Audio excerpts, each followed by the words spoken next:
అందరికీ నమస్కారం. సో ఎల్లుండి మన రాష్ట్ర వ్యాప్తంగా జనరల్ ఎలక్షన్స్ జరగబోతున్నాయి.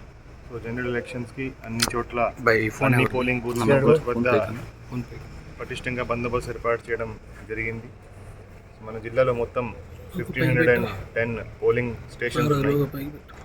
దాంట్లో 337 క్రిటికల్ పోలింగ్ స్టేషన్స్ ఉన్నాయి. క్రిటికల్ పోలింగ్ స్టేషన్స్ దగ్గర ఎక్కువ బందోబస్తు పెట్టడం జరిగింది. ఎక్కడైతే సమస్యాత్మక గ్రామాలు ఉన్నాయి, సమస్యాత్మక పోలింగ్ స్టేషన్స్ ఉన్నాయి, అన్ని చోట్ల ఎక్కువ మందితో బందోబస్తు ఏర్పాటు చేయడం జరిగింది.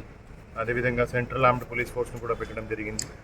సో ఈరోజు Chirala constituency, Parchur constituency and Addanki కాన్స్టిట్యుయెన్సీలో కొన్ని సమస్యాత్మక పోలింగ్ బూత్లు చూడడం జరిగింది. అక్కడ అరేంజ్మెంట్స్ ఎలా ఉన్నాయి, అక్కడ ఎందుకు క్రిటికల్గా పెట్టడం జరిగింది, అక్కడ గొడవలు ఏమున్నాయి అన్ని రివ్యూ చేయడం జరిగింది. సో పటిష్టంగా బందోబస్తు ఏర్పాటు చేయడం జరిగింది. ఎవరు కూడా ఈ ఈవీఎం ట్రాన్స్పోర్టేషన్కి కానీ తర్వాత పోలింగ్ బూత్కి దగ్గర ఏమైనా గొడవ చేస్తే, ఏమైనా గ్యాదర్ అయితే దాని మీద చాలా స్ట్రిక్ట్ యాక్షన్ ఉంటుంది. సో ఈరోజు సాయంత్రం 6 గంటల నుంచి ఎల్లుండి సాయంత్రం పోలింగ్ ముగిసే వరకు సెక్షన్ 144 అమల్లో ఉంటుంది. సో ఇక్కడ కూడా 5 మెంబర్స్ కంటే ఎక్కువ ఎవరు కూడా ఎక్కడ గ్యాదర్ కాకూడదు. ఈ 48 అవర్స్లో only door to door campaigning allowed. Door to డోర్లో కూడా ఓన్లీ 5 మెంబర్స్ కంటే ఎక్కువ ఎక్కడ కూడా ఉండకూడదు.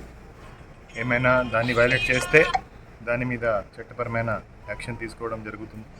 అదేవిధంగా పోలింగ్ రోజు కూడా పోలింగ్ స్టేషన్కి 200 మీటర్స్లో ఓన్లీ ఓటర్స్ మాత్రం ఉండాలి. ఎవరు కూడా ఓటర్స్ తప్ప, ఎవరైతే ఓటు వేయడానికి వచ్చారో వాళ్ళు తప్ప ఎవరు కూడా గ్యాదర్ కాకూడదు. గ్యాదర్ అయితే దాని మీద కూడా చట్టపరమైన స్ట్రిక్ట్ యాక్షన్ తీసుకోవడం జరుగుతుంది. అదేవిధంగా ఎవరైతే వెహికల్స్ వస్తాయో వెహికల్స్ కూడా 200 మీటర్స్ పరిధిలో రాకూడదు.